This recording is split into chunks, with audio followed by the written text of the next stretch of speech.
మీనరాశి వారికి మే మాసం ఏ విధంగా ఉండబోతుంది? శ్రీ గురుభ్యో నమ.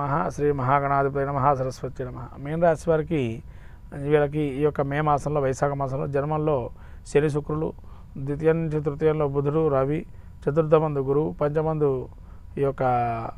పంచమందు కుజుడు, షష్టమందు కేతువు, 12లో రాహు. ఈ రక గ్రహస్థితి చూస్తే జన్మంలో శని సంచారం చేస్తున్నాడు కాబట్టి కొంతవరకు ఈ భ్రూకిటం అంటే మనకు నాభి నుంచి ఈ మెడ వరకు కూడా కొన్ని రకరకాలైనటువంటి ఇబ్బందులు, అనారోగ్య సమస్యలు వచ్చే అవకాశం ఉంటుంది. జన్మలో శుక్రుడు ఉన్నాడు కాబట్టి అతిగా భోజనం చేయటం, అతిగా మోతాదులో తీసుకోవటం, భోజనం కావచ్చు, పానీయాలు కావచ్చు, అలా ఇబ్బంది పడే అవకాశం ఉంటుంది అనారోగ్యంగా.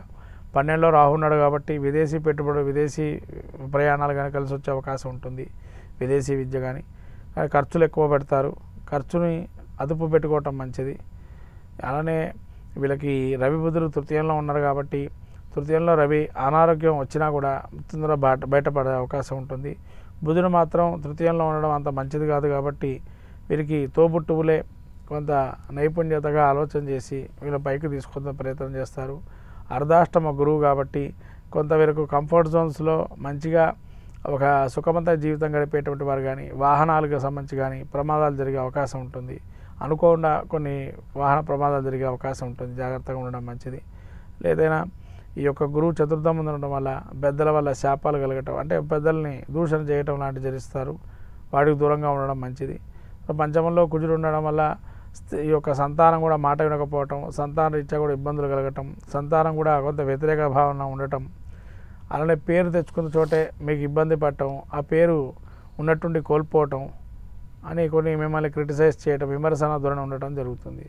అలానే కేతువు వీళ్ళకి ఈ యొక్క 6లో ఉండడం వల్ల కొంత భక్తి జ్ఞాన వైరాగ్యాలు కానీ, తెలియని వ్యాధి ఒకటి వచ్చి మళ్ళీ వెళ్ళిపోవటం లాంటివి జరిగే అవకాశం ఉంటుంది. ఈ 12లో రాహు ఉండడం నిరాశ నిస్పృహలు, కొంత కంటికి సంబంధించిన వ్యాధులు కానీ, తర్వాత పాదాలకు సంబంధించిన వ్యాధి కానీ వచ్చే అవకాశం ఉంటుంది. ప్రయాణాలు చేసేటప్పుడు జాగ్రత్తగా ప్రయాణం చేయడం మంచిది. ఓకే, అలానే మీ కుటుంబంలో ఎలా ఉండబోతుంది ఈ రాశి వారికి? కుటుంబంలో కొన్ని వ్యతిరేక భావనలు ఉంటాయి, మనస్పర్ధలు వచ్చే అవకాశం ఉంటుంది. జాగ్రత్తగా ఉండడం మంచిది. ఓకే, ఈ రాశి వారికి ఎలాంటి పరిహార మార్గాలు ఉన్నాయండి? ఈ రాశి వారికి విష్ణు సహస్రనామ పారాయణం చేసుకోవటం అత్యంత మంచిది. తర్వాత ప్రతినిత్యం కూడా లక్ష్మీనారాయణ పట్టిమ కానీ, లక్ష్మీనారాయణ ప్రతిమకు కానీ పూజ చేసుకుంటడం వల్ల చాలా అద్భుతంగా గోచరిస్తుంది. ధన్యవాదాలు గురువుగారు. నమస్కారం అమ్మ. సో తెలుసుకున్నాం కదా, ద్వాదశ రాశుల వారికి మే మాసంలో ఎలాంటి ఫలితాలు ఉంటాయో వాటికి సంబంధించిన పరిహార మార్గాలు. ఇది వాటి ప్రత్యేక కార్యక్రమం. నమస్కారం.